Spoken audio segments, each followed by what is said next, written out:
नमस्कार, स्वागत है आपका करियर एजुनेस पर। और दोस्तों, इस वीडियो में हम बात करने वाले हैं माइनर पेपर फर्स्ट सेमेस्टर का, जो कि होम साइंस सब्जेक्ट का है, जिसका नाम है ह्यूमन न्यूट्रिशन यानी कि मानव पोषण। इस पेपर की वन शॉट क्लास यानी कि कंप्लीट क्लास को हम इस वीडियो में डिस्कस करेंगे। तो जिस भी स्टूडेंट ने अपने फर्स्ट सेमेस्टर में माइनर होम साइंस सेलेक्ट किया है, उन स्टूडेंट्स के लिए ये क्लास है बेहद खास। तो करते हैं शुरुआत अपनी फर्स्ट यूनिट के साथ, जिसमें हम जानेंगे बेसिक कॉन्सेप्ट्स इन न्यूट्रिशन यानी कि पोषण में बेसिक अवधारणा यानी कि मूलभूत अवधारणा क्या है, क्या होता है पोषण। पहला क्वेश्चन तो यही बनेगा। तो बात करते हैं सबसे पहले पोषण की। Nutrition is a science that deals with the study of nutrients in food, their digestion, absorption, utilization and excretion and their role in maintaining growth, development and health of the human body. यानी कि पोषण एक विज्ञान है जो कि भोजन में उपस्थित पोषक तत्वों, उनके पाचन, उनके अवशोषण, उनका उपयोग एंड उनका निष्कासन तथा मानव शरीर की वृद्धि, विकास और स्वास्थ्य को बनाए रखने में भूमिका का अध्ययन करता है। यानी कि हम जो खाना वाना खाते हैं और जो हमारी बॉडी को पोषण वगैरह की नीड होती है, वह पोषण कहाँ से मिलेगा, किस तरीके से मिलेगा, उसका डाइजेशन क्या होगा, उसका अवशोषण कैसे होगा, वह शरीर के लिए यूटिलाइज कैसे होगा, और उसका शरीर से बाहर मलोत्सर्जन यानी कि मलत्याग कैसे होगा, और हमारी ओवरऑल ग्रोथ बॉडी की, और बॉडी का डेवलपमेंट और बॉडी की हेल्थ, इन सब बातों से रिलेटेड जो साइंस है, या यूँ कहे जो नॉलेज ऑफ ब्रांच है, उसे हम न्यूट्रिशन के नाम से जानते हैं। It explains how food nourishes the body and helps in preventing disease. यानी कि यह बताता है कि भोजन शरीर को कैसे पोषण देता है और वह रोगों से शरीर को कैसे बचाने में मदद करता है। न्यूट्रिशन इज एसेंशियल फॉर यानी कि पोषण आवश्यक है किस लिए? प्रॉपर ग्रोथ एंड डेवलपमेंट, यानी कि अपने शरीर की सही ग्रोथ हो, सही उसकी वृद्धि हो, उसके लिए पोषण की जरूरी है। मेंटेनेंस ऑफ बॉडी टिश्यूज, यानी कि जो अपने शरीर के ऊतक है, उनके रिपेयर के लिए, उनके संरक्षण के लिए, उनके मेंटेनेंस के लिए पोषण की जरूरत है। एनर्जी प्रोडक्शन, यानी कि शरीर को ऊर्जा की जरूरत होती है, तो उस ऊर्जा के प्रोडक्शन के लिए, उसके उत्पादन के लिए शरीर को ऊर्जा प्रदान करने के लिए पोषण की नीड है। एंड प्रोटेक्शन अगेंस्ट डिजीज, यानी कि शरीर को रोगों से बचाने के लिए, रोगों से सुरक्षा देने के लिए न्यूट्रिशन की नीड है, या यूँ कहे न्यूट्रिशन जरूरी है। तो ये वो सारे काम जिनके लिए न्यूट्रिशन बॉडी को रिक्वायर्ड है।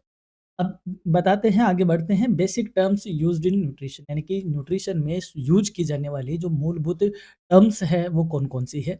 Some commonly used basic terms in nutrition are, यानी कि पोषण में उपयोग किए जाने वाले कुछ सामान्य शब्द। सबसे पहले हम देखते हैं फूड को, यानी कि फूड क्या होता है? भोजन। Any substance consumed to provide nutrients and energy to the body, यानी कि कोई भी पदार्थ जो शरीर को पोषक तत्व या ऊर्जा प्रदान करने के लिए लिया जाता है, उसे क्या नाम, किस नाम से जानते हैं? भोजन के नाम से जानते हैं। सेकंड है न्यूट्रिएंट्स, यानी कि पोषण, पोषक। न्यूट्रिएंट्स क्या हुआ? पोषक तत्व है। Chemical substances present in food that are required for growth, energy and maintenance of life, यानी कि भोजन में उपस्थित वो सारे रासायनिक पदार्थ जो शरीर की वृद्धि, शरीर के लिए ऊर्जा और जीवन के लिए आवश्यक होते हैं, उन्हें न्यूट्रिएंट्स या पोषक तत्व कहते हैं। Nutrition the process by which the body takes in food and utilizes it for health and growth, यानी कि पोषण का मतलब हुआ कि वह प्रक्रिया जिसके द्वारा शरीर भोजन ग्रहण करता है और स्वास्थ्य व वृद्धि के लिए उसका उपयोग करता है। यानी कि हमने फूड खाया, यानी कि खाना खाया, खाना में जो पोषक तत्व थे, शरीर ने जिस प्रक्रिया से इसको ग्रहण किया, आगे उसका डाइजेशन किया, उसका ऑब्जर्व किया, ये सारे काम किए, यानी कि एक प्रोसेस निकली और उससे जो बॉडी की हेल्थ बनती है। तो हम इस पूरी प्रोसेस को किस नाम से जानते हैं? पोषण के नाम से जानते हैं, यानी कि न्यूट्रिशन के नाम से जानते हैं।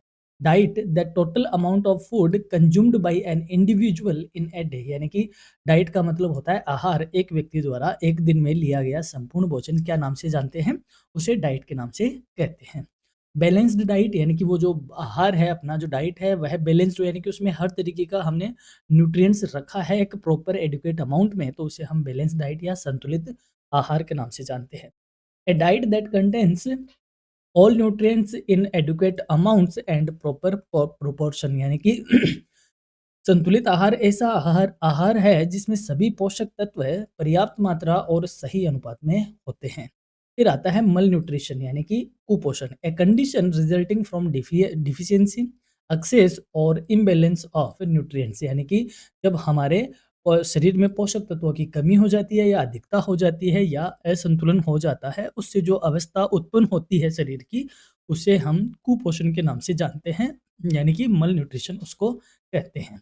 अब बात करते हैं relationship between food, nutrition and health, यानी कि भोजन, पोषण और स्वास्थ्य में आपस में क्या संबंध है। और अपन को पता भी है कि अगर हमारा भोजन अच्छा होगा, बैलेंस्ड होगा, तो उससे हमारे शरीर का न्यूट्रिशन प्रॉपर होगा और न्यूट्रिशन प्रॉपर होगा तो शरीर की हेल्थ प्रॉपर मेंटेन्ड रहेगी। तो तीनों में एक बहुत ही क्लोज रिलेशन पाया जाता है।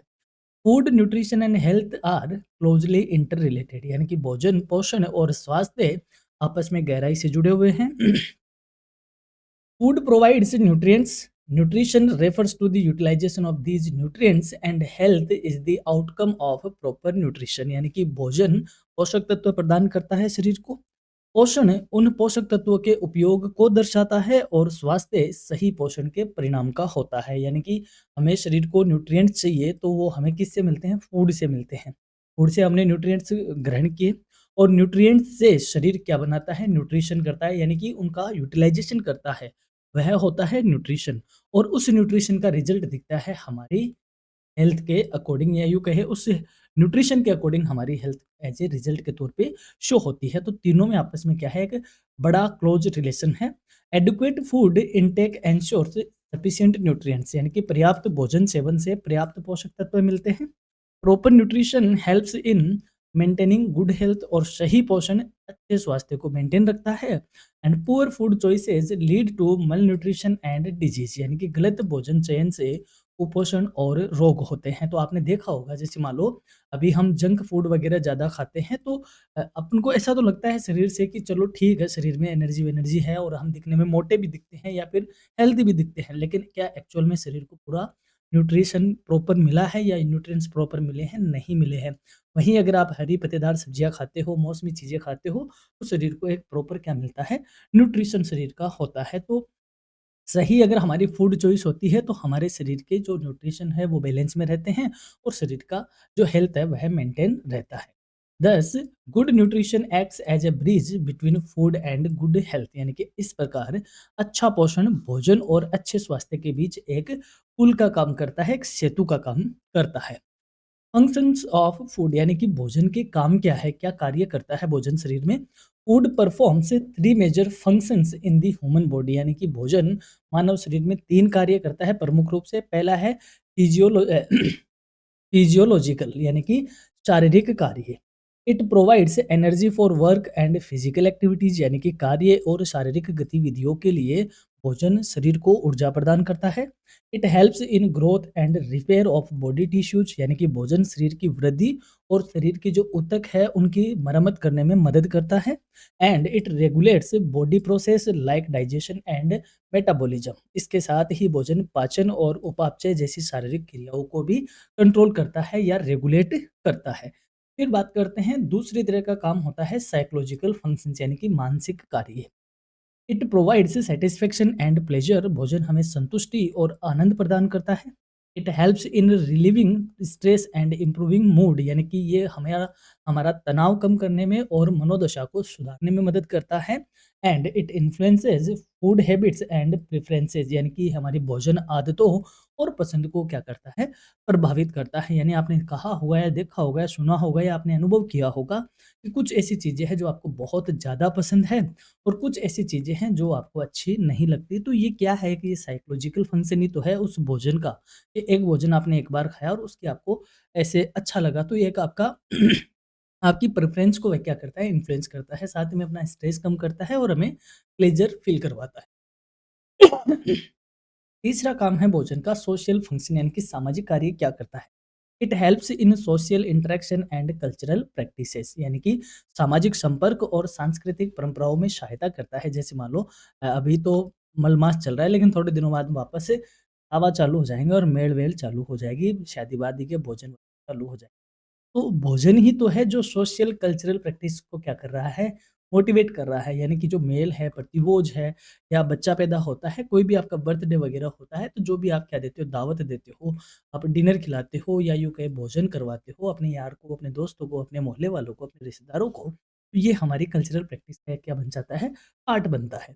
And it strengths it strengthens family and community bonds, यानी कि परिवार और समुदायों के संबंधों को मजबूत करता है। यानी कि अभी नई-नई शादी होती है तो आपने देखा होगा किस पे बुलाते हैं, उनको खाने पे बुलाते हैं, भोजन पे बुलाते हैं। तो एक फैमिली में एक आपस में एक अच्छी बॉन्डिंग इससे क्या बनती है, मजबूत बनती है। And it plays an important role in festivals and celebration. ये हमारे त्योहारों और उत्सवों में महत्वपूर्ण भूमिका निभाता है। जैसे अभी मकर संक्रांति आने वाली है, तो मकर संक्रांति पे यानी कि जब सूर्य मकर राशि में प्रवेश कर रहा होता है तो इन दिनों तिल चबाना स्वास्थ्य के लिए बेहद लाभदायक माना जाता है। इसलिए वो तिल हम खाएँ, जैसे आज तिलकुटा चतुर्थी थी, तो वो तिल हम जब खाते हैं, चबाते हैं, इससे हमारे दाँतों को और हमारे जो बॉडी है उसकी रिक्वायरमेंट बहुत अलग तरीके से फ़ील होती है। यूँ कहें इस मौसम में तिल चबाना शरीर के लिए बेहद लाभदायक है। तो तिल चबाए कैसे, इसलिए हमारी कल्चर ने उसको किसके तौर पे ले लिया, उसको त्योहार के तौर पे ले लिया।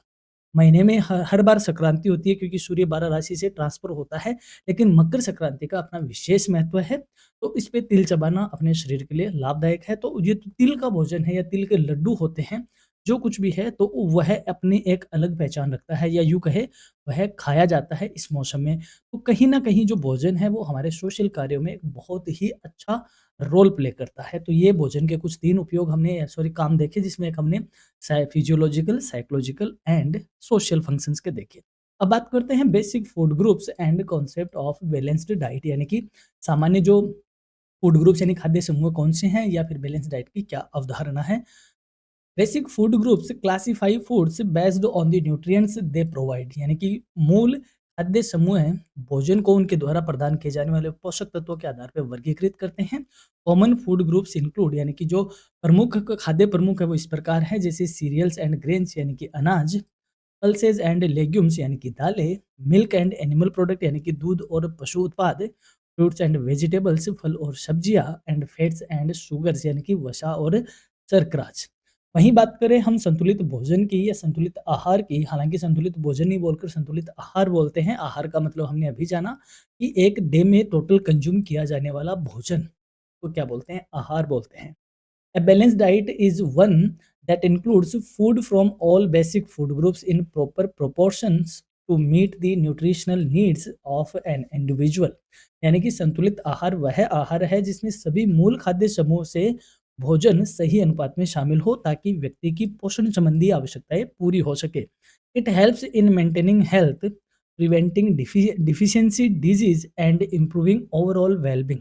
ये हमारे स्वास्थ्य को बनाए रखती है, साथ ही में कमी से होने वाले रोगों को रोकती है और समग्र कल्याण में सहायक सिद्ध होती है। यानी कि संतुलित भोजन या संतुलित आहार का मतलब होता है कि हमारे जो पूरे दिन के भोजन हैं उसमें हम सभी जो बेसिक जो फूड ग्रुप्स हैं, यानी कि जो अभी हमने ऊपर कहा, इन सारे फूड ग्रुप्स का एक प्रॉपर प्रोपोर्शन लें, यानी कि एक समय में कुछ इस तरीके का खाना खाएँ, एक समय में कुछ इस तरीके का खाना खाएँ। यानी कहने का मतलब पूरे दिन भर में बैलेंस डाइट में हर तरीके की न्यूट्रिशनल जो बेसिक नीड है बॉडी को, वो सारे प्रॉपर अनुपात में लेना क्या कहा जाता है, बैलेंस डाइट कहा जाता है। ये हमारे शरीर की हेल्थ को मेंटेन रखता है, साथ ही में इनकी कमी से होने वाले रोगों को दूर करता है और हमारे ओवरऑल वेलबींग को क्या करता है, ये इम्प्रूव करता है। उसे हम संतुलित आहार या बैलेंस डाइट के नाम से जानते हैं। अब हम बात करेंगे यूनिट सेकंड में न्यूट्रिएंट्स की, यानी कि पोषक तत्वों की। तो चलिए समझते हैं पोषक तत्वों को कि क्या होते हैं nutrients. Nutrients are chemical substances present in food that are required by the body for energy, growth, repair of tissues and regulation of body process।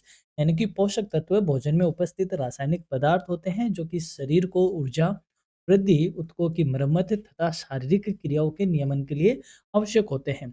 Nutrients are essential for maintaining health and preventing nutritional deficiency and disease. यानी कि पोषक तत्व स्वास्थ्य बनाए रखने में और पोषण संबंधी जो रोग होते हैं उनकी रोकथाम के लिए शरीर को आवश्यक होते हैं। Major nutrients include carbohydrates, proteins, fats, vitamins, minerals, water and dietary fibre. यानी कि मुख्य पोषक तत्वों में बात करें तो कार्बोहाइड्रेट, प्रोटीन, वसा, विटामिन, खनिज, जल और आहारीय रेशे शामिल होते हैं। सबसे पहले हम बात करते हैं एनर्जी की, यानी कि ऊर्जा। Energy is required by the body to perform all physical, psychological and metabolic activities। यानी कि ऊर्जा शरीर को सभी शारीरिक, जैविक और उपापचयी संबंधी क्रिया करने के लिए आवश्यक होती है। It is measured in kilo calories यानी KCAL। इसे हम किलो कैलोरीज़ में मेज़र आउट करते हैं, यानी कि शरीर को जो चाहे वो फिज़िकल एक्टिविटीज़ के तौर पे हो या बायोलॉजिकल या फिजियोलॉजिकल हो या फिर मेटाबॉलिक एक्टिविटीज़ हो, हर काम के लिए शरीर को क्या चाहिए? एनर्जी की नीड होती है, जिसे हम किलो कैलोरी में मेज़र आउट करते हैं। फंक्शंस ऑफ एनर्जी यानी कि काम क्या करती है ऊर्जा? It supports basal metabolic activities, यानी कि आधारभूत उपापचय क्रियाओं को ये सपोर्ट करती है, सहारा देती है। It provides energy for physical work and exercise, ये हमें शारीरिक कार्य और व्यायाम के लिए ऊर्जा प्रदान करती है। It helps in growth, maintenance and repair of tissues, यानी कि शरीर के जो ऊतक होते हैं उनकी वृद्धि के लिए, उनके संरक्षण के लिए और उनकी मरम्मत करने के लिए ऊर्जा की जरूरत होती है या मरम्मत करने का काम करती है। इट मेंटेन्स बॉडी टेम्परेचर, और अपने शरीर का तापमान बनाए रखने का काम भी किसका होता है? शरीर की ऊर्जा का होता है। सोर्सेज ऑफ एनर्जी, यानी कि ऊर्जा का अब हमें सोर्स कहाँ है, यानी कि ऊर्जा मिलती कहाँ से है? कार्बोहाइड्रेट्स, फैट्स एंड प्रोटीन्स, यानी कि कार्बोहाइड्रेट वसा इसके प्राथमिक स्रोत है और प्रोटीन इसके क्या है? द्वितीयक स्रोत है। जब हम यहाँ से ऊर्जा हमें नहीं मिलती है शरीर की, तब शरीर प्रोटीन से वसा यानी से ऊर्जा बनाने का काम करने लगता है। तो मेन सोर्स इसके कार्बोहाइड्रेट और वसा है, लेकिन जब ये कम पड़ जाते हैं, डिफिशियंसी होती है, तो शरीर प्रोटीन प्रोटीन से भी ऊर्जा निकालता है, तो उसको द्वितीयक स्रोत भी कहते हैं। कॉन्सेप्ट ऑफ एनर्जी बैलेंस, यानी कि ऊर्जा संतुलन की अवधारणा क्या है? Energy balance refers to the relationship between energy intake through food and energy expenditure by the body, यानी कि ऊर्जा संतुलन भोजन से प्राप्त ऊर्जा और शरीर द्वारा खर्च की गई ऊर्जा के बीच संबंध दर्शाता है, यानी कि हमें जो भोजन है उससे हमें कितनी ऊर्जा प्राप्त हुई और शरीर ने कितनी ऊर्जा खर्च करी, इनके बीच जो रिलेशन होता है उसे हम एनर्जी बैलेंस कहते हैं। यानी कि हम या तो शरीर को ऊर्जा ही ऊर्जा देते हैं और उसको हम कहीं यूँ खर्च ही नहीं करते, तो ये एक क्या है? रिलेशन है। तो हमें जिस हिसाब से हम ऊर्जा ले रहे हैं उस हिसाब से क्या करना चाहिए? खर्च करना चाहिए। इन दोनों में हमें एक क्या बनाए रखना चाहिए? बैलेंस बना के रखना चाहिए, उसे हम एनर्जी बैलेंस का नाम देते हैं। यदि पॉजिटिव एनर्जी बैलेंस होता है, यानी कि सकारात्मक ऊर्जा संतुलन होता है, तो it leads to weight gain, ये वजन बढ़ाता है। Negative energy balance leads to weight loss, नकारात्मक ऊर्जा संतुलन हमारा वजन घटाता है। And energy equilibrium helps in maintaining healthy body weight, यानी कि यदि ऊर्जा संतुलन रहता है तो स्वस्थ शरीर का भार बनाए रखने में क्या करता है? सहायक होता है। यानी कि शरीर में जब एनर्जी बैलेंस बढ़ जाता है, यानी कि हम एनर्जी ज़्यादा ले रहे हैं और हम फिजिकल एक्सरसाइज क्या कर रहे हैं? कम कर रहे हैं, यानी वो उसको खर्च कम कर रहे हैं, तो ये हमारा वजन बढ़ाता है। और जब हम एनर्जी कम ले रहे हैं लेकिन खर्च ज़्यादा कर रहे हैं, तो ये हमारा वज़न घटाता है। और जब दोनों इक्वल होते हैं यानी बैलेंस में रहते हैं, तो ये हमारे शरीर की हेल्थ को मेंटेन रखता है। रिकमेंडेड डाइटरी अलाउंसेज, यानी कि आरडीए, अनुशंसित आहार भत्ते। Recommended dietary allowances are the average body intake levels of nutrients sufficient to meet the nutritional requirements of healthy individuals, यानी कि आरडीए वे औसत दैनिक पोषक तत्व की मात्राएं हैं जो स्वस्थ व्यक्तियों की पोषण आवश्यकताओं को पूरा करने के लिए पर्याप्त होती है। यानी कि हमें जो स्वस्थ व्यक्ति है उनके शरीर में जो पोषण की रिक्वायरमेंट होती है उनको पूरा करने की जो बेसिक या स्टैंडर्ड जो मात्राएँ होती हैं पोषक तत्वों की, उसे आरडीए कहते हैं। RDA varies according to age, gender, physiological condition and activity level, यानी कि जो आरडीए हैं वो उम्र के हिसाब से, लिंग के आधार पर, शारीरिक अवस्था के आधार पर और गतिविधि के स्तर के अनुसार क्या होती है? अलग-अलग होती है। यानी कि कम उम्र के बच्चों के लिए कम होती है, उससे ज़्यादा उम्र, हर एक एज ग्रुप के लिए आरडीए क्या है? अलग-अलग होते हैं। जेंडर के अकॉर्डिंग अलग होते हैं, शरीर की जो बनावट है, जो फिजिकल अपना फिजिक है उसके अकॉर्डिंग अलग होते हैं और आपका जो एक्टिविटी लेवल है वो किस तरह का है उसके अकॉर्डिंग भी आरडीए डिसाइड होते हैं। आरडीए हेल्प्स इन, यानी कि आरडीए सहायता क्या करता है? प्लानिंग बैलेंस्ड डाइट्स, यानी कि संतुलित आहार की योजना बनाने में ये हेल्प करता है। प्रिवेंटिंग न्यूट्रिएंट डिफिशियंसी, और ये पोषक तत्वों की कमी को रोकने में हेल्प करता है। यानी कि आपने अपना आरडीए फिक्स कर रखा है या फिर आपकी बॉडी के अकॉर्डिंग जो आरडीए होना चाहिए, यानी कि जो रिकमेंडेड डाइटरी अलाउंस होना चाहिए। अगर आप वो आरडीए आपको मतलब वो आपकी बॉडी के अकॉर्डिंग जो आरडीए नीड है, आप उस आरडीए को अगर समझते हो तो ये आपकी बैलेंस डाइट को मेंटेन करता है। यानी कि आपको इतना पोषण तत्व लेना चाहिए, यानी कि उसकी प्लानिंग करका तो करने में हेल्प करता है। और शरीर में जो प्री न्यूट्रिएंट डिफिशियंसी, यानी कि जो पोषक तत्वों की कमी है उस ये कमी आने से रोकता है, क्योंकि जितनी नीड है उतना आप ले रहे होंगे।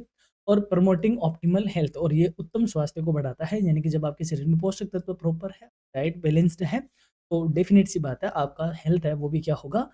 ऑप्टिमल होगा, अच्छा होगा। कार्बोहाइड्रेट एंड डाइटरी फाइबर, यानी कि कार्बोहाइड्रेट और जो फाइबर रेशे हैं उनमें आपके अपने उनमें क्या है? उनको समझते हैं। Carbohydrate are the primary source of energy for the body, यानी कि कार्बोहाइड्रेट शरीर के लिए ऊर्जा का प्राथमिक या मुख्य स्रोत है। Dietary fibre is the indigestible part of the plant foods that helps in proper digestion function, यानी कि आहारीय रेशा पौधों से प्राप्त भोजन का अपाच्य भाग है जो कि पाचन क्रिया को सुचारू बनाए रखने में मदद करता है या बनाए रखता है। डाइटरी सोर्स क्या है, आहारीय स्रोत क्या है? सीरियल्स एंड ग्रेन्स, यानी कि अनाज से हमें कार्बोहाइड्रेट मिलती है। फ्रूट्स एंड वेजिटेबल्स, यहाँ से फल सब्जियों से कार्बोहाइड्रेट और फाइबर मिलता है। शुगर, जेगरी एंड हनी, चीनी, गुड़ और शहद से कार्बोहाइड्रेट की, यानी कि ये अच्छे कार्बोहाइड्रेट के सोर्स है। एंड पल्सेज, यानी कि दालें, ये सारे हमें कार्बोहाइड्रेट के सोर्स के तौर पे अवेलेबल होते हैं। इफेक्ट्स ऑफ डिफिशियंसी, यानी कि कमी रह जाती है कार्बोहाइड्रेट की, तो क्या इसके प्रभाव होते हैं? फटीग एंड वीकनेस, यानी कि शरीर में थकान और कमजोरी महसूस होना। लो एनर्जी लेवल्स, शरीर में ऊर्जा की कमी का आना। एंड पुअर फिजिकल परफॉर्मेंस, और जो अपनी शारीरिक क्षमता है वह क्या हो जाना, कम हो जाना, ये बताता है शरीर में कार्बोहाइड्रेट की कमी को। इफेक्ट ऑफ एक्सेस कंजप्शन, यानी कि अगर ज़रूरत से ज़्यादा हमने सेवन कर लिया है कार्बोहाइड्रेट का, तो इसके क्या प्रभाव दिखेंगे? वेट गेन, यानी कि ये शरीर का वजन बढ़ा देगा। वजन बढ़ेगा तो सिंपल सी बात है, ओबेसिटी, यानी कि मोटापा आएगा। And increased risk of diabetes, और ये मधुमेह का खतरा उत्पन्न करने में मदद करेगा, ये जो कहें खतरा पैदा करेगा। तो ये इसके ज़्यादा सेवन से होने वाले प्रभाव है। अब हम बात करते हैं वसा की, यानी कि जिसको लिपिड कहते हैं। Lipids are a concentrated source of energy and are essential for absorption of fat soluble vitamins, यानी कि लिपिड ऊर्जा के सघन स्रोत होते हैं और वसा में घुलनशील विटामिनों के अवशोषण के लिए आवश्यक होते हैं। कहाँ से हमें लिपिड या फैट्स मिलते हैं? डाइटरी सोर्स क्या है? ऑयल एंड घी, यानी कि तेल और घी से। बटर एंड क्रीम, यानी कि मक्खन और क्रीम से। नट्स एंड सीड्स, यानी कि मेवे और बीज से। मीट एंड डेयरी प्रोडक्ट, यानी कि मांस और दुग्ध से, यानी कि जो चिकनाई युक्त पदार्थ होते हैं, चिकनाई युक्त खाना होता है, उन सब में क्या होता है? फैट होता है लगभग। तो ये उसके क्या है? सोर्स है। इफेक्ट ऑफ डिफिशियंसी, यानी कि फैट यदि कम हो जाएगा तो क्या इसके प्रभाव होंगे? ड्राई स्किन, यानी कि त्वचा का सूखना, यानी कि शुष्क त्वचा। Poor absorption of fat soluble vitamin, और वसा में घुलने वाले विटामिनों का खराब अवशोषण, यानी कि जब शरीर में फैट नहीं होगी, यानी कि फैट की बजाय यहाँ पे मैं इसको ये कहूँ लिपिड नहीं होगी, तो हम जो विटामिन ले रहे हैं, वह विटामिन शरीर में क्या नहीं होंगे? घुलेंगे नहीं, क्योंकि विटामिन किस में घुलते हैं? वसा में घुलते हैं। वसा होती है लिपिड, यानी कि फैट, और जब शरीर में फैट की कमी होगी तो विटामिन उसमें घुलेंगे नहीं तो उसका सही अवशोषण शरीर को नहीं मिलेगा। लो एनर्जी रिजर्व, और फिर उससे ऊर्जा का भंडार क्या हो जाएगा? कम हो जाएगा, यानी कि इन विटामिन के स्टोर से ही तो एनर्जी का स्टोर बनता है, यानी कि लिपिड उसको क्या करते हैं? एनर्जी को स्टोर करने का काम करती है। इफेक्ट ऑफ एक्सेस कंजप्शन, और यदि हम ज़रूरत से ज़्यादा ये फैट्स लेंगे, यानी कि चिकनाई वाले पदार्थ ज़रूरत से ज़्यादा हम कंज्यूम करेंगे, तो क्या होगा? ओबेसिटी, यानी कि मोटापा आएगा। कार्डियोवास्कुलर डिजीज, यानी कि हृदय रोग बढ़ जाएंगे। एंड हाई कोलेस्ट्रॉल लेवल, और कोलेस्ट्रॉल का लेवल है वो क्या हो जाएगा? उच्च स्तर का हो जाएगा। तभी तो डॉक्टर कहते हैं ना कि आपको तेल छोड़ना है, या चिकनाई वाले पदार्थ आपको कम खाने हैं, या कोशिश करो कि कम आप तेल खाओ, क्योंकि जो शरीर में ऑलरेडी फैट क्या हो जाता है? ज़्यादा हो जाता है। तो ये उसके साइड इफ़ेक्ट होते हैं। अब बात करें प्रोटीन्स की, तो प्रोटीन क्या होते हैं? Proteins our body building nutrients required for growth, repair and maintenance of body tissues, यानी कि जो प्रोटीन है वो शरीर निर्माण करने वाले पोषक तत्व है जो कि शरीर की वृद्धि, ऊतकों की मरम्मत और संरक्षण के लिए आवश्यक होते हैं। डाइटरी सोर्सेज, यानी कि प्रोटीन मिलता कहाँ से है? पल्सेज एंड लेग्यूम्स, यानी कि दालें और फलियों से। मिल्क एंड मिल्क प्रोडक्ट, दूध और दूध उत्पाद से। एग, मीट एंड फिश, यानी कि अंडा मांस मछली से। एंड नट्स एंड सीड, यानी कि मेवे और बीज से प्रोटीन के स्रोत माने जाते हैं, या इनमें प्रोटीन होता है। इफेक्ट्स ऑफ डिफिशियंसी, यदि प्रोटीन शरीर में कम हो जाएगा तो इसके क्या इफेक्ट दिखेंगे? स्टंट ग्रोथ, यानी कि वृद्धि को रुकावट मिलेगी, यानी कि अगर प्रोटीन कम है तो शरीर की वृद्धि क्या हो जाएगी? अवरुद्ध हो जाएगी। मसल्स वेस्टिंग, और इससे मांसपेशियों का क्षय होने लग जाएगा, क्योंकि प्रोटीन नहीं मिलेगा तो जो मसल्स है वो प्रॉपर बन नहीं पाएगी, और वह क्या होने लग जाएगी? उसमें कमजोरी आने लग जाएगी। पुअर इम्यूनिटी, और शरीर की जो प्रतिरक्षा प्रणाली है, यानी कि जो इम्यूनिटी सिस्टम है शरीर का, वह कमजोर पड़ जाएगा। इफेक्ट ऑफ एक्सेस कंजप्शन, यानी कि अगर हम जरूरत से ज़्यादा सेवन करते हैं तो इसके क्या इफेक्ट दिखेंगे? किडनी बर्डन, यानी कि गुर्दे पे भार बढ़ता है, जिसको हम फैटी लीवर वगैरह भी कहते हैं, उन पे भी भार बढ़ता है, और किडनी पर इसका क्या होता है? भार बढ़ता है। डिहाइड्रेशन, यानी कि निर्जलीकरण होने लगता है। कैल्शियम लॉसेज, यानी कि कैल्शियम की शरीर में कमी होने लगती है, यानी कि हड्डियाँ कमज़ोर होने लगती है यदि ज़रूरत से ज़्यादा इनका सेवन किया जाता है। तो ये इसके इफ़ेक्ट है ज़रूरत से ज़्यादा एक्सेस में यूज़ करने का। अब हम बात करते हैं यूनिट 3 की, जिसमें हम देखेंगे न्यूट्रिशन ड्यूरिंग लाइफ साइकिल, यानी कि पूरे जीवन चक्र में न्यूट्रिशन की बातें हम देख रहे हैं। अब यूनिट 3 में हम जानेंगे कि लाइफ के अलग-अलग स्टेजेस में या अलग-अलग अवस्थाओं में न्यूट्रिशन की किस प्रकार से नीड होती है, या अलग-अलग लाइफ साइकिल के अलग-अलग स्टेज में जो न्यूट्रिशन है वो किस तरीके का होना चाहिए। न्यूट्रिशन ड्यूरिंग लाइफस्टाइल, यानी कि जो अपनी लाइफ साइकिल है, जो जीवन चक्र है उसके दौरान जो पोषण है वो किस है। Nutrition during the life cycle refers to the study of nutritional needs at different stages of human life। यानी कि जीवन चक्र के दौरान पोषण से तात्पर्य मानव जीवन के विभिन्न चरणों में पोषण आवश्यकताओं के अध्ययन से है। Nutritional requirements change according to age, gender, growth rate and physiological conditions, यानी कि आयु, लिंग, वृद्धि की दर और शारीरिक अवस्थाओं के अनुसार पोषण की आवश्यकताएं बदलती रहती है। Adequate nutrition at each life stage is essential for normal growth, development, health and prevention of disease। यानी कि जीवन के प्रत्येक चरण में उचित पोषण का होना सामान्य वृद्धि, शरीर की सामान्य वृद्धि, शरीर का विकास, स्वास्थ्य और रोगों की रोकथाम के लिए आवश्यक है। यानी कि जैसे अगर बच्चा होता है तो बच्चों के लिए न्यूट्रिशन का अलग सीन है, एडल्ट के लिए अलग है, वीमेन के लिए अलग है, प्रेग्नेंट लेडी के लिए अलग है, लैक्टिंग मदर के लिए अलग है, एंड ओल्ड एज में न्यूट्रिशन का सीन अलग है। तो जीवन की जो अलग-अलग अवस्थाएँ हैं, उन सब में न्यूट्रिशन अलग-अलग होता है, उसकी रिक्वायरमेंट्स अलग-अलग होती है, और एडिक्वेट न्यूट्रिएंट लेना शरीर के लिए, जो एसेंशियल ग्रोथ के लिए, शरीर के डेवलपमेंट के लिए, शरीर के हेल्थ के लिए और बीमारियों से बचाने में मददगार साबित होता है। तो सबसे पहले हम बात करते हैं एडल्ट मेन और वुमन की, यानी कि जो वयस्क मेल और फीमेल है उसमें क्या है। In adulthood, growth is complete and nutrition is mainly required for maintenance of body tissues, energy needs and prevention of chronic disease। यानी कि जब एडल्ट हो जाता है मानव शरीर, प्रौढ़ अवस्थाओं में शारीरिक वृद्धि तो कंप्लीट हो जाती है, यानी कि शरीर का जितना हाइट वाइड या लंबाई चौड़ाई होनी थी वो हो चुकी होती है। अब जो शरीर को पोषण है उसकी आवश्यकता होती है मुख्य रूप से शरीर के संरक्षण में, यानी कि शरीर के मेंटेनेंस में, और ऊर्जा की पूर्ति और दीर्घकालीन रोगों से रोकथाम के लिए शरीर को किसकी नीड होती है, पोषण की जरूरत होती है प्रौढ़ावस्था में, या यूं कहे एडल्ट एज में। फिजियोलॉजिकल कंसिडरेशन, यानी कि शारीरिक विचार, यानी कि अगर हम शारीरिक फिजियोलॉजिकल बात करें तो क्यों न्यूट्रिशन की नीड है। Because it stable body growth, ये शरीर की वृद्धि को स्थिर करता है। Energy requirement depends on activity level, अगर शरीर में जो एक्टिविटी हम करते हैं, जो फिजिकल एक्टिविटीज हम करते हैं उसके अकॉर्डिंग हमें ऊर्जा की आवश्यकता होती है, तो हमें न्यूट्रिशन की नीड है। And metabolism slows with age, और आयु के हिसाब से जैसे जैसे आयु बढ़ती है जो मेटाबॉलिज्म की रेट है, जो उपापचय की गति है वह क्या होने लगती है, स्लो होने लगती है। So that's why we need the nutrition.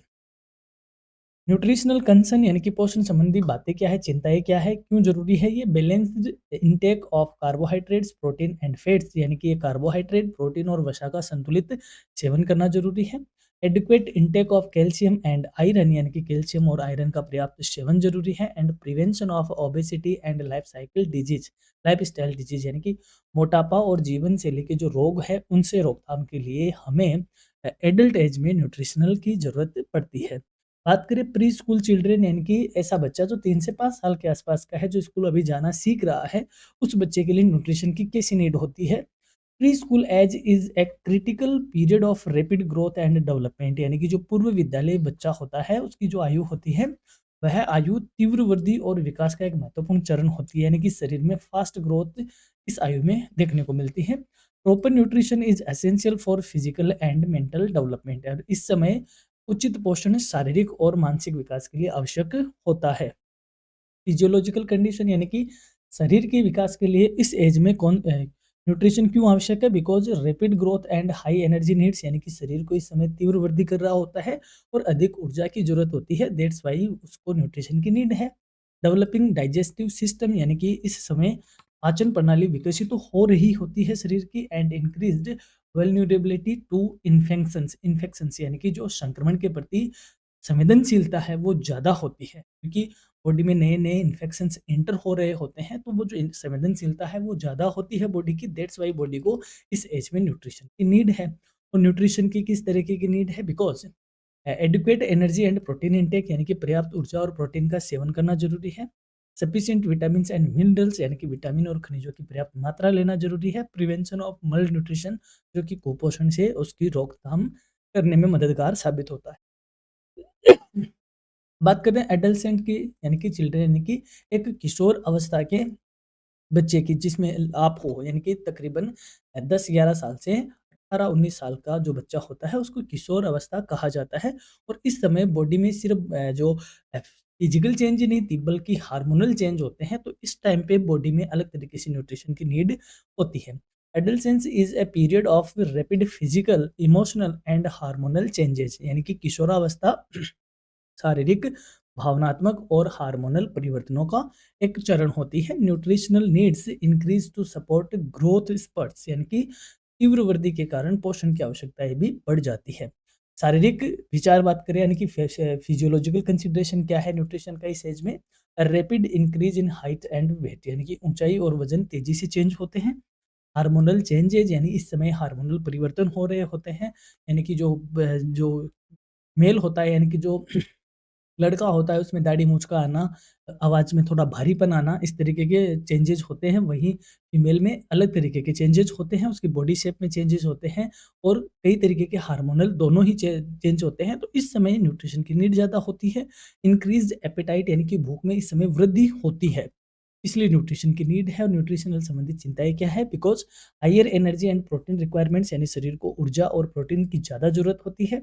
Increase need of for iron and calcium, iron और कैल्शियम की बढ़ी हुई आवश्यकताओं की पूर्ति हेतु न्यूट्रिशन की नीड होती है।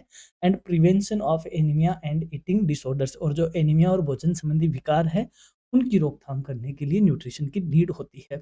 अब बात करते हैं प्रेग्नेंट वुमन के लिए न्यूट्रिशन की, क्योंकि प्रेग्नेंट वुमन के ऑलरेडी शरीर में एक भ्रूण पल रहा होता है, तो उसको और भी अलग तरीके से न्यूट्रिशन की इस एज में या इस कंडीशन में ज़्यादा ज़रूरत होती है। Pregnancy is a physiological condition where nutritional needs increase to support the growth of the fetus and health of the mother, यानी कि गर्भावस्था एक शारीरिक अवस्था है जिसमें भ्रूण की वृद्धि और माता के स्वास्थ्य के लिए पोषण आवश्यकताएं और ज़्यादा बढ़ जाती है। फिजियोलॉजिकल कंसिडरेशन बात करें तो इंक्रीज्ड बॉडी वेट यानी कि शरीर में वजन की वृद्धि होती है। Development of foetus and placenta यानी कि जो भ्रूण और गर्भनाल है, जो प्लेसेंटा है, उसका विकास हो रहा होता है, इसलिए नीड नीड होती है न्यूट्रिशन की। एंड इंक्रीज्ड ब्लड वॉल्यूम, और शरीर में रक्त की मात्रा में वृद्धि होती है या रक्त की मात्रा की ज़्यादा ज़रूरत होती है। सो दैट्स वाई न्यूट्रिशन की नीड होती है। न्यूट्रिशनल कंसर्न की बात करें तो increased energy and protein intake यानी कि ऊर्जा और प्रोटीन का बढ़ा हुआ seven. Adequate intake of iron, calcium and folic acid, शरीर को आयरन, कैल्शियम और फोलिक एसिड का जरूरत होती है, सो पर्याप्त रूप से सेवन न्यूट्रिशन के माध्यम से मिलता है। And prevention of nutritional deficiency यानी कि जो पोषण संबंधी कमियां हैं उनको रोकथाम की जरूरत है। सो दैट्स वाई न्यूट्रिशन लेना जरूरी है इस एज में।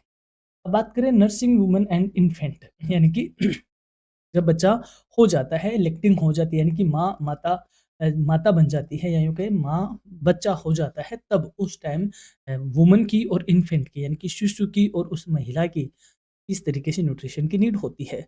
Lactation increases nutritional demands of the mother while infancy is A phase of rapid growth requiring optimal nutrition, यानी कि स्तनपान के दौरान माता की पोषण आवश्यकताएं और बढ़ जाती है, जबकि शेषवावस्था तीव्र वृद्धि का चरण होता है जिसमें उत्तम पोषण आवश्यक होता है। यानी कि जब माता अपना स्तनपान करवाती है बच्चे को, तो माता का पोषण और ज़्यादा ज़रूरी होता है, यानी कि इस समय माता को पोषण की और ज़्यादा नीड होती है। क्यों होती है? फिजियोलॉजिकल कंसिडरेशन देख लेते हैं। मिल्क प्रोडक्शन इन मदर, यानी कि माता में दूध का निर्माण होना ज़रूरी है, दैट्स व्हाई न्यूट्रिशन का ज़्यादा लेना ज़रूरी है, या न्यूट्रिशन का सही मात्रा में लेना ज़रूरी है। रैपिड ग्रोथ ऑफ इन्फेंट यानी कि शिशु की तीव्र वृद्धि होती है, that's why immature digestive system of infant यानी कि शिशु की जो पाचन प्रणाली है वो अपरिपक्व होती है। तो कभी आपने देखा होगा बच्चे को ऐसा थोड़ा बहुत इधर-उधर पिला देते हैं तो उसके तुरंत वॉमिट हो जाती है, व्हाइट व्हाइट कलर की, वह उल्टी कर देता है, क्योंकि अभी उसका डाइजेस्टिव सिस्टम डेवलप नहीं हुआ है, दैट्स व्हाई न्यूट्रिशन उसी हिसाब से होना ज़रूरी है। न्यूट्रिशनल कंसर्न्स क्या है? Increased energy, protein and fluid intake for mother, यानी कि माता के लिए ऊर्जा प्रोटीन और तरल पदार्थ का सेवन अधिक करना चाहिए। Exclusive breast feeding for infant और शिशु को पूर्ण रूप से स्तनपान पे ही डिपेंडेंट रखना है, सो दैट्स वाई माता का न्यूट्रिशन लेना ज़्यादा जरूरी है। Adequate nutrient supply for growth and immunity, वृद्धि और प्रतिरक्षा के लिए पर्याप्त पोषक तत्वों की आपूर्ति जरूरी है इस समय। अब हम बात करेंगे यूनिट 4 की, जिसमें हम जानेंगे विटामिन्स के बारे में, उसके सोर्सेज क्या है और उनकी कमी से एंड डिफिशियंसी से रिलेटेड क्या प्रॉब्लम अराइज होती है, उनको हम यूनिट 4 में डिस्कस कर रहे हैं। अब हम जानते हैं कि विटामिन क्या है और विटामिन के सोर्सेज या उनकी जब कमी होती है शरीर में, तो उनसे रिलेटेड क्या प्रॉब्लम शरीर में अराइज होती है। तो चलिए बात करते हैं vitamins. Vitamins are organic compounds required by the body in small amounts for normal growth, metabolism and maintenance of health। यानी कि विटामिन कार्बनिक यौगिक होते हैं जिनकी शरीर को सामान्य वृद्धि, उपापचय और स्वास्थ्य क्रिया बनाए रखने के लिए अल्प मात्रा में आवश्यकता होती है। यानी कि ऐसा नहीं कि विटामिन का मतलब भर भर के हम विटामिन खा रहे हैं। विटामिन की एक सफिशिएंट एक छोटी छोटी अमाउंट्स ही शरीर को नीड होती है। They do not provide energy but play an important role in regulating body process। यानी कि ये ऊर्जा प्रदान नहीं करते लेकिन शारीरिक क्रियाओं के रेगुलेशन में यानी कि नियमन में महत्वपूर्ण भूमिका निभाते हैं।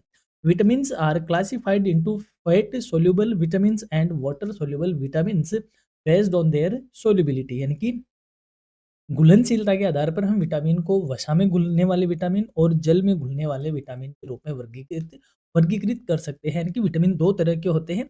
एक तो वो विटामिन जो वसा में घुल जाते हैं यानी कि फैट में घुलते हैं, और एक वो विटामिन जो जल में घुलते हैं यानी कि चिकनाई जैसे पदार्थों में घुलने वाले विटामिन और वाटर में यानी कि जल में घुलने वाले विटामिन।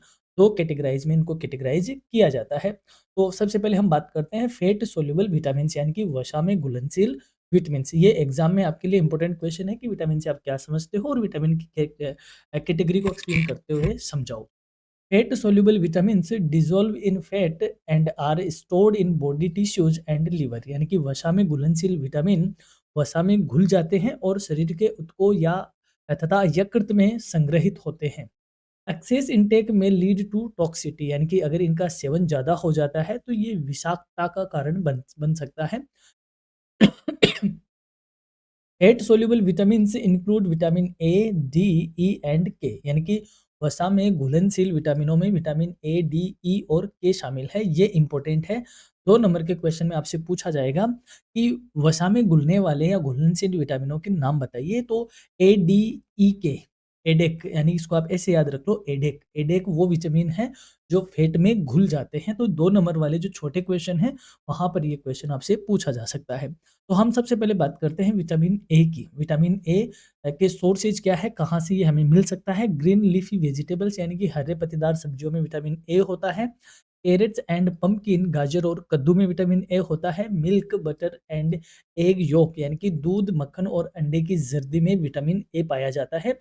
डिफिशियंसी रिलेटेड प्रॉब्लम, यदि कि शरीर में विटामिन ए कम हो जाता है या कमी होती है तो किस तरीके की प्रॉब्लम होती है। नाइट ब्लाइंडनेस यानी कि रात को नहीं सूझना या नहीं दिखना, जिसे रतुंधी रोग कहा जाता है। ड्राइनेस ऑफ आईज, आंखों में शुष्कता यानी कि आंखें सूखी सूखी होती है। पुअर इम्यूनिटी एंड, हमारी जो प्रतिरक्षा शक्ति है शरीर की वह कमजोर होती है जब विटामिन ए कमजोर होता है। बात करें विटामिन डी की। विटामिन डी यानी कि इसके सोर्सेज क्या है।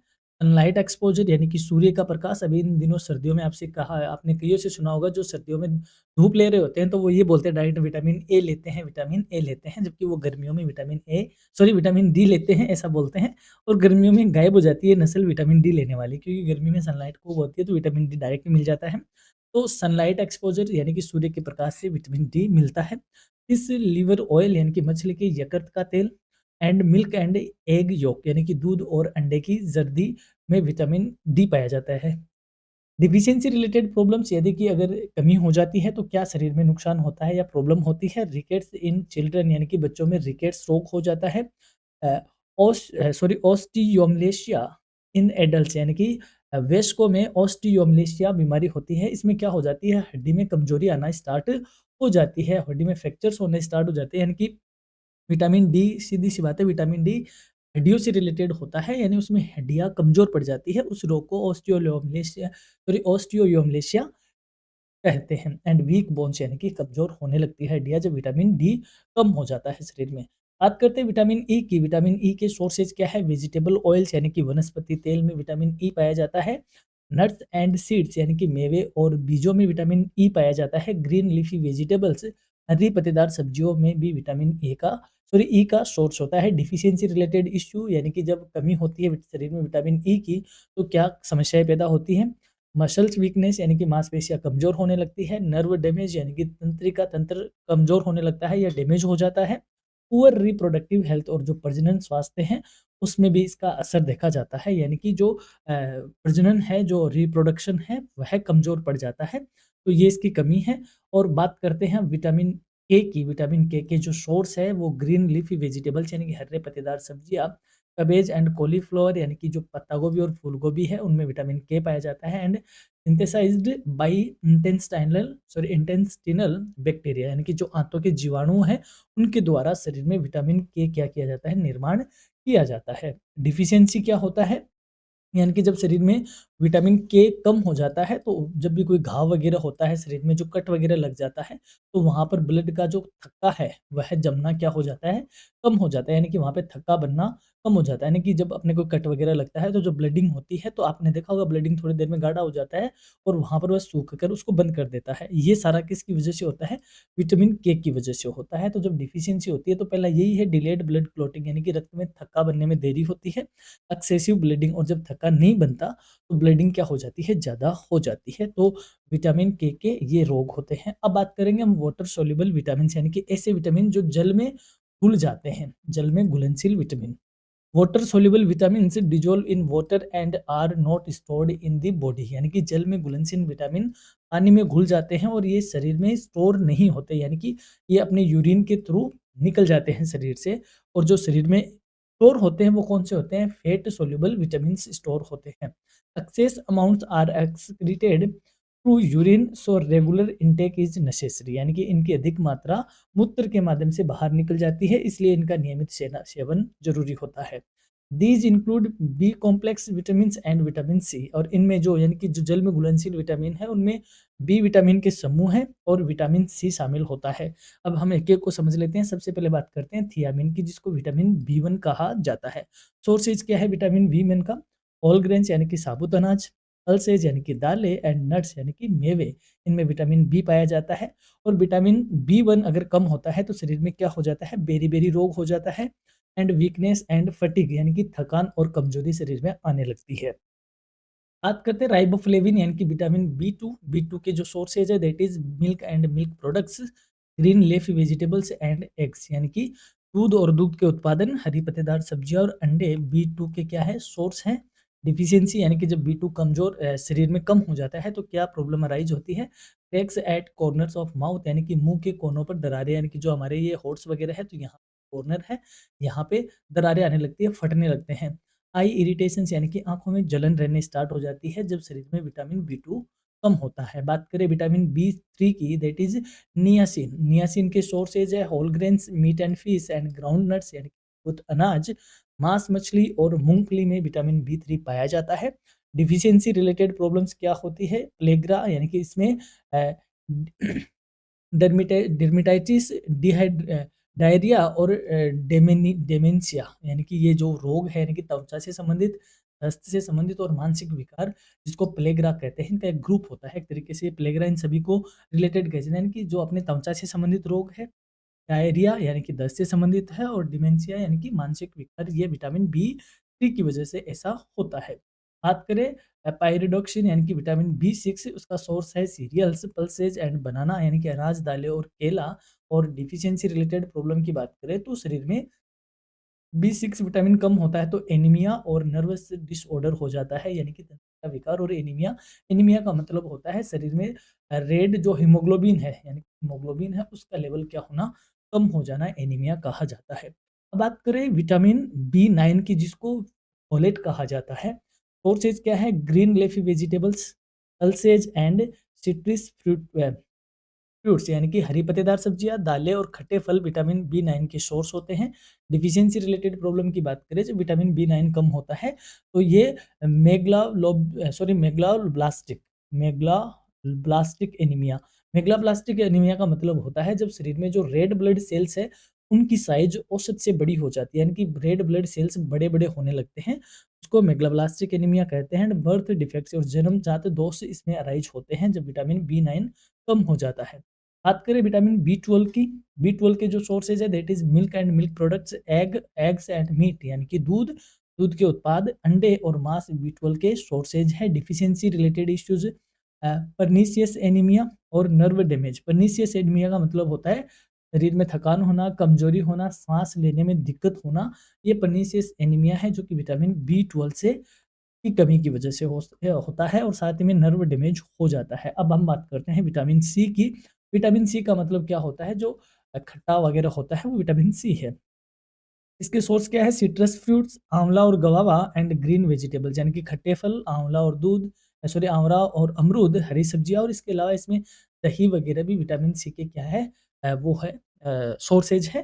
डिफिशियंसी रिलेटेड इश्यू, यानी कि जब विटामिन सी कमजोर होता है शरीर में तो क्या समस्या पैदा होती है, स्कर्वी रोग। स्कर्वी का मतलब होता है हड्डियां कमजोर हो जाती है, मसूड़े कमजोर हो जाते हैं, त्वचा कमजोर हो जाती है, मसूड़ों से खून वगैरह आता है, उसे स्कर्वी रोग कहते हैं। तो ये इश्यू आता है। इसके अलावा पुअर वाउंड हीलिंग, और घाव भरने में देरी होती है, यानी कि घाव जल्दी नहीं भरते जब विटामिन सी की शरीर में क्या होती है, कमी होती है। तो दोस्तों ये अपना होम साइंस माइनर पेपर जिसमें ह्यूमन न्यूट्रिशन फर्स्ट सेमेस्टर का था, उसकी हमने वन कंप्लीट क्लास को डिस्कस किया है, यूनिट 1, 2, 3, 4 और इसके इम्पोर्टेंट क्वेश्चन विद आंसर हम जल्दी ही अपलोड कर देंगे।